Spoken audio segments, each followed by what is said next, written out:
Wizz Air is not allowed to fly into the United States, not with the cargo and not with the passenger planes. Then we do have a topic that the border police in Germany is complaining that people are coming too early to the airport. 7 hours would be too early in their opinion. Then Airport Munich is getting an ICE connection, which is very important for you as they just became the Star Alliance modality or intermodality partner. And we do have a topic, children in economy class or children in the plane. A lady on the flight, I think it was from Asia somewhere to the US, she handed out a little goodie bag with earplugs and other things. Stay tuned. What is your opinion? We will talk about that later. And we have a deal zone deal today. This deal zone is going from Asia to Europe in premium economy, and the price is $775.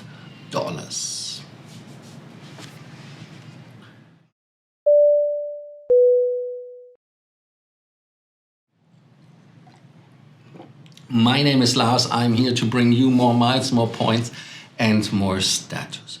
Please, like always, support the channel. Give us your love by hitting the subscribe button, the notification button. Leave us a like, that is another button, and comment. There you have to type a little bit more. Thank you for commenting, and thank you for spreading the word about this channel. The first topic today is Wizz Air. Wizz Air is a ultra low-cost carrier from Hungary, and they just tried to apply for the foreign carrier permit in the United States because they have an Airbus 330, which used to be before with, I think, Qatar Cargo, and the owner of the aircraft is the Hungarian government, but Wizz Air is operating it. The US Ministry of Transportation said, no, we don't do it. And why they don't do it is because it was just a charter request for air cargo and mail to the United States, so it was not passengers. They said that this permit is not, they are not eligible because they cannot decide who has who is the governing body of this airline and who is checking on it. And they asked the European EASA to elaborate on this topic a little bit more, who is in Hungary in charge of the airline. Another topic is, of course, they even cannot fly to the US. Not, of course, they could, but they cannot be economically very difficult. Wise fly there because, in their opinion, they said that the airline has no ETOPS. ETOPS is, in pilots' slang, engine starts or passenger swims. As it's a cargo plane, there wouldn't be passenger swimming. It means just when you have a two-engine aircraft and you're operating over sea, how far away you are allowed to be from the airport. ETOPS 180 means 180 minutes away from the next airport. So that is what you have to have. The aircraft has to be certified and the crew has to be certified and the airline. That is very difficult to do it. And of course the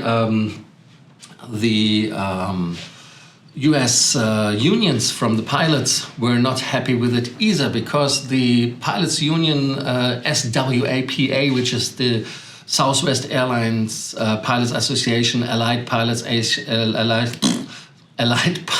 Association, so many words, Alpha Papa Alpha, so it's APA, or IPA, which is the Pilots Association, which is independent, so it's the Independent Pilots Association, and the European Cockpit Association, ECEA. They are all against it, and one said that the problem is that the airline has no proper union connection. And when you talk to the CEO of the airline, his name is, of course, well known in the industry, Josef Varadi. Josef Varadi said in one interview that unions are destroying business. This said, of course, another thing he said was about fatigue. Fatigue is in aviation really an interesting and important topic, because fatigue is something where pilots, if they fly and get tired, of course, it's a safety problem. And for that reason, he said, no, they shouldn't take that so seriously. It's not important, blah, blah, blah. That is the wrong approach. And that is the reason why I stopped to talk about Wizz Air. But this I wanted to use as an opportunity again to show you why we should discuss these things, why we should pay wages, and why we should support airlines which are doing things by the book, more or less. Of course, not every airline is. Every airline has its flaws. That's even Lufthansa, so it's nothing about blame game or so, but it's all airlines. But when it comes to low-cost carriers, it's a real problem. And when we look towards the airline, it's another problem, because you say now, well, are we interested in Wizz Air? Because Wizz Air, one of the investors is one of the same investors who is in the United States investing in Frontier Airlines or in Volaris or JetSmart, and that is the Indigo Partners.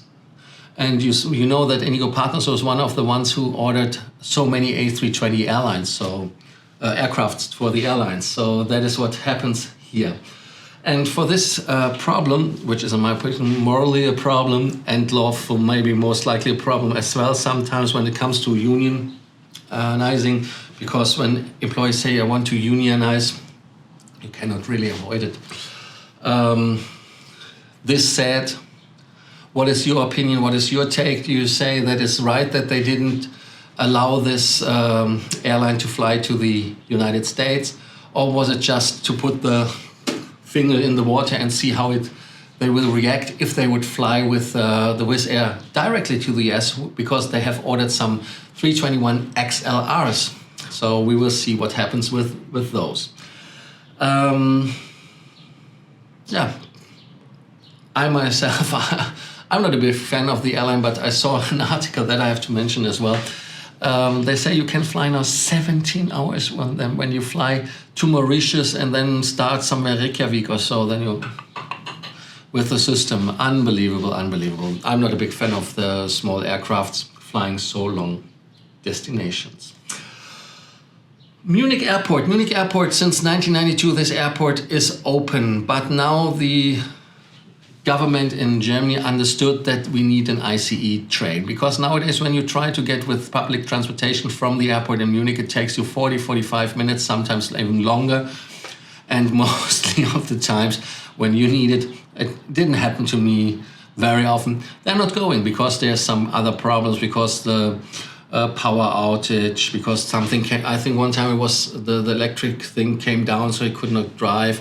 Another thing, somebody committed suicide and jumped from the train, then of course the train company cannot do anything. But now they decided that they are thinking about an ICE train which is going to Munich Airport. And as in a secret paper of the Task Force Intermodality and Star Alliance being now the partner of Deutsche Bahn, it makes, in my opinion, very much sense to connect them, because when you see that the connection between the airport and the main railway station, which takes now 40-45 minutes, would be with the ICE train, would be happening 15 minutes. 15 minutes, can you imagine 15 minutes? So I would appreciate that. And the other problem is, of course, that the railway station is not really made for this train, because the train tracks are too low compared to the platform. They are now in average 96 centimeters for the S-Bahn, the red trains. If you want to have an ICE, it has to be 76. And they're only 233 meters long. They need for the ICE 400 meters. So all in all, that cost a couple of billion. They said that it will be, I think, 5 billion euros to do it. I think good money investment, because that is good for us as well as travelers. And of course, they say that would be competition with Stuttgart. I don't think so, because every airport should have a public transport connection, which is really great. Because in Stuttgart, it's the same with the S-Bahn. You have to go with the S-Bahn, blah, blah, blah, ding, ding, ding, ding. It takes too much time to get to the city. I would appreciate an ICE train as well. And this said, of course, there's another opportunity, because the Swiss Airlines, the Lufthansa daughter from Switzerland, they are driving by train from Munich railway station to the Swiss railway station within 3.5 hours, which is, in my opinion, as well kind of competitive, because when you compare how long you need to the airport, 40-45 minutes nowadays waiting, then out and so on, can be an opportunity. And hopefully they will change the Starlines program that they get more, that you get points even if you don't buy an airline ticket. Airlines tickets you need to get to the airport, but now the German border police is saying, hey, don't come too early to the airport. And they say that they have problems with the security. And this weekend is a weekend where they're expecting 180 to 200,000 passengers a day. London, for example, is cutting off at 100,000. Lufthansa did cut off the numbers as well because they canceled so many thousands of flights to get it all handled. And when you see that passengers are coming already 7 hours before the departure, Reza Amari said that he's the speaker of the German border police at the airport. That is too early, but I mean, excuse me, if I want to go into the lounge, I'm finished with my appointments or I'm just bored, why can I not go to the airport? But anyways, I think it's funny, and we will see. I have to contact Reza anyways. We'll write about that.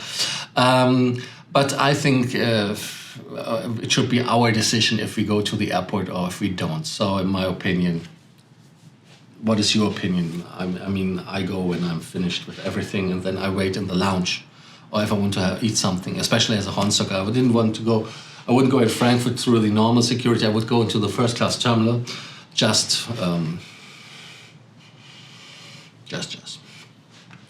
Another topic which is always getting a lot of feedback, where people get kind of red eyes and say, children in the plane is a nightmare.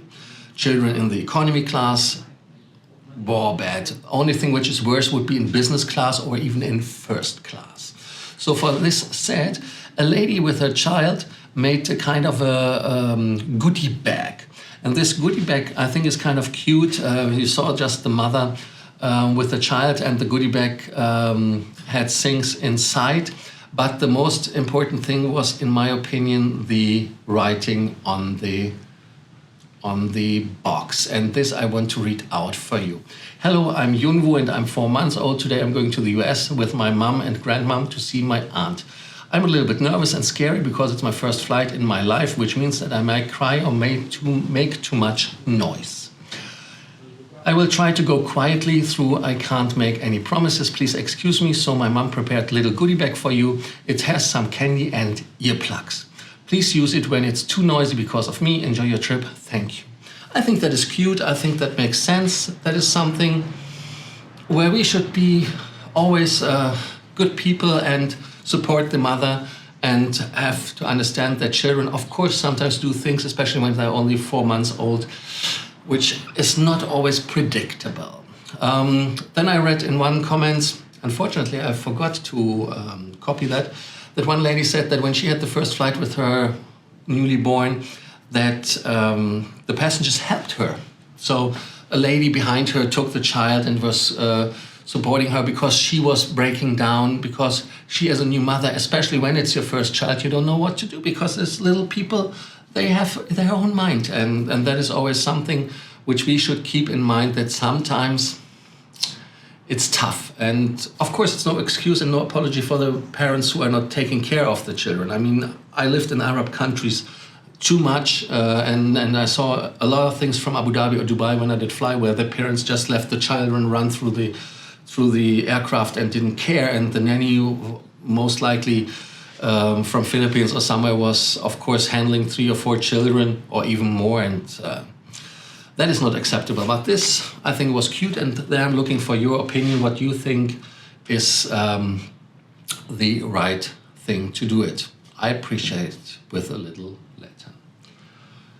Deal zone. Today's deal, of course, is interesting when you're coming from Kuala Lumpur via Singapore to Paris with Singapore Airlines. Yes, you fly just in premium economy, and the flight is only $775, and the booking class would be R and Q. 5 days minimum stay, maximum stay 3 months. Stopovers, of course, are not permitted, unfortunately. Cancellations is a problem because the cancellation gives you no refund on the ticket. Changes permitted for reissue revalidation means that you have to pay the fare difference. The routing I gave you already. It would be, interestingly, you can even fly on on the 737 MAX 8 if you want to from Singapore Airlines, just as a kind of a kicker if you want the thrill. I think that the aircraft is safe, so no, don't misunderstand me here. Then we always get to the points. The points are interesting as well. The most points you get with Air China, 21,946 miles. If you collect with Lufthansa Miles and More, it's 14,326. No multiplier in it, as it's not on Lufthansa Metal. And SAS Scandinavian Airlines in Euro bonus gives you 13,776 points. So that is what you have to know. And important is if you're collecting with Air New Zealand or Aegean Airlines or Copa Airlines, 0 miles. So that I had to tell you. Thank you for watching Frequent Traveler TV Takeoff today. Today's episode, like always, should invite you to subscribe to the episode and to the channel. Leave us a notification button push there as well, that you get a notification that you do not miss any of our daily doses of More Miles, More Points. They will come up soon. Hotel review will start the review section as well. And certainly comment, and the like. Do not forget it. And I hope to see you tomorrow. One thing I have to tell you as well, I forgot. We will have a regular table in Frankfurt Airport at the 13th of August. If you are interested, let me know on WhatsApp in the what is it called? In the show notes. That is what I was looking for. There is a link to WhatsApp there. You can get more details. And thank you for watching again. See you tomorrow. Bye-bye.